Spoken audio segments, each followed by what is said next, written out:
Ever get this feeling like there's got to be more to life? Like something deeper waiting to be, discovered. Like Yeah. a hidden birth happening inside, not babies or anything, but Right. something more. Well, that's what we're diving into today with Meister Eckhart, this 14th century mystic. A 14th century mystic. Okay, so how does that connect to us now? Well, his words, they still kind of hit you. He Yeah. really shook things up back then, even challenged the church and all that. Wow, bold move for the 14th century. Totally. So today's deep dive, think of it as our guide to Eckhart's whole vision of spiritual awakening. I like that. Spiritual awakening. Sign me up. Right. We'll break it down, see how it fits with our lives now, maybe even find some practical wisdom in it. Okay, practical. I like that. Because Eckhart, he loved using these vivid metaphors, made tough concepts relatable. Give me an example. Okay, so he talks about God eternally giving birth to the Son, Okay. and then says a similar birth can happen in us, in our souls. Hold on. He's not talking about an actual birth, right? No, not a physical one. More like an internal shift, a transformation. Ah, got it. So not about rituals or dogma, but a personal experience. Exactly. Like there's this hidden part of us, loaded with potential, just waiting. Okay, I'm intrigued. So where's this hidden part? How do we find it? Well, Eckhart calls it the ground of the soul. He says it's different from how we usually deal with the world, what he calls the powers of the soul. Powers, like what we'd call the mind. Yeah, like our intellect, senses, memory, all that stuff we use out in the world. Makes sense. We're always taking in information, looking outward. Which is good. Got to learn, grow, right? Of course. But I see where you're going with this. Eckhart's saying if we're always focused outward, we miss something crucial inside. You got it. He says by always chasing external knowledge, we become strangers to ourselves. Strangers to ourselves. Kind of ironic, isn't it? We're bombarded with information, images, distractions. And it's never enough. We're still left wondering who we are, what it all means. Exactly. And that's where Eckhart's message is so relevant today. Centuries later, look inward, find stillness, connect with that deeper part of ourselves. Beyond the mental chatter. Right. Exactly. So how do we actually do that? Tune out the noise and go inward. That's got to be tough. Eckhart has this word for it, unknowing. Unknowing. What, just forget everything? Not exactly. More like letting go of the need to know, to grasp, to overthink it. That sounds kind of hard. It's a paradox, for sure.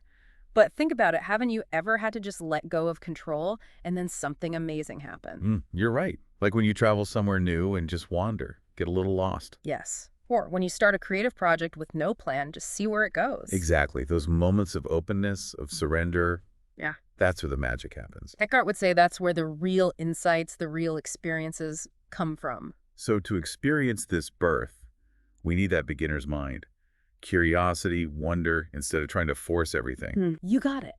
He even uses examples like Moses and St. Paul to show this idea. They had huge spiritual awakenings when they were stripped of their usual ways of knowing. They had to let go of their old maps to find a new world. Exactly.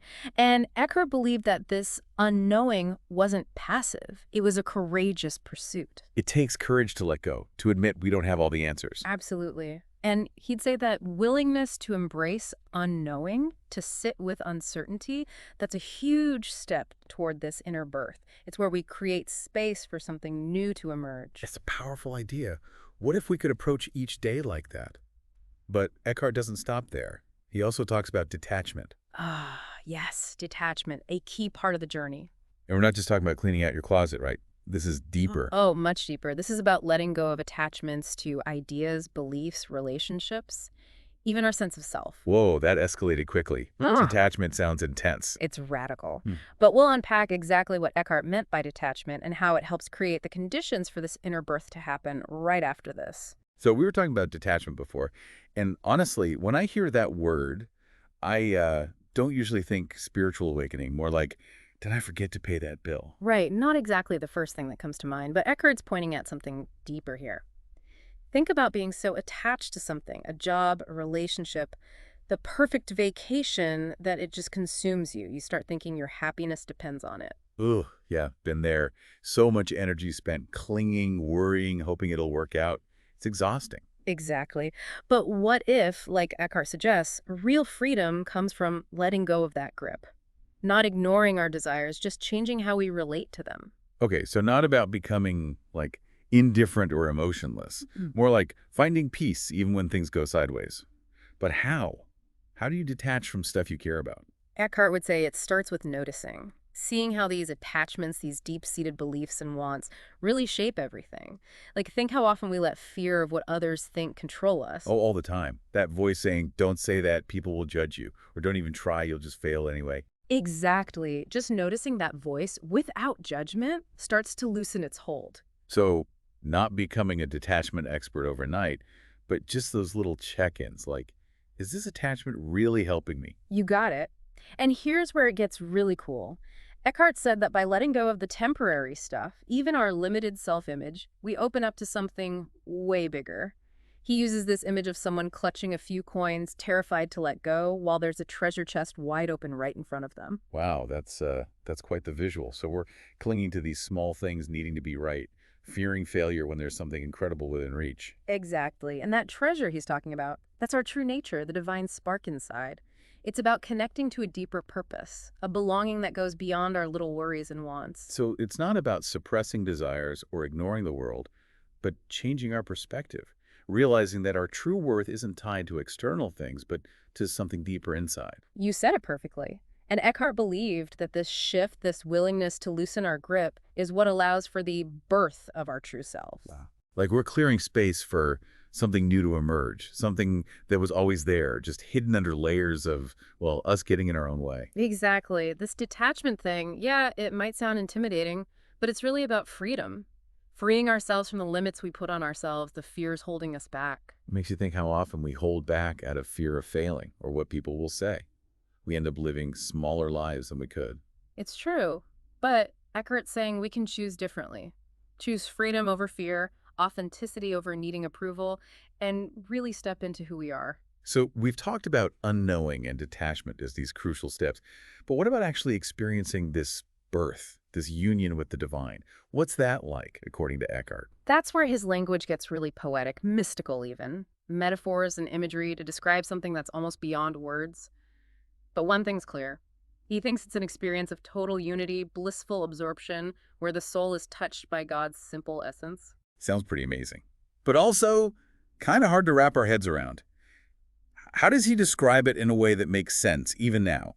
What does it actually feel like to experience this birth? Now that's the million-dollar question. And it's one we'll explore as we keep diving into the mystical world of Meister Eckhart. So we're talking about this wild experience, this inner birth, this union with the divine that Eckhart's always going on about. And man, the guy did love his imagery. God enters the soul with his all. There is no image but himself. Like, whoa. He really went for it with the language, didn't he? It can feel a bit overwhelming, even kind of cryptic at times. But remember, Eckhart's trying to describe something beyond our everyday understanding. It's like explaining the taste of, I don't know, a strawberry to someone who's never tasted one. Or like describing a sunset to someone who's been blind since birth. You can use all the right words, but the experience is something else entirely. Exactly. Mystical language is tricky like that. Eckhart's pointing to a reality you can only truly get through experience. Right, right.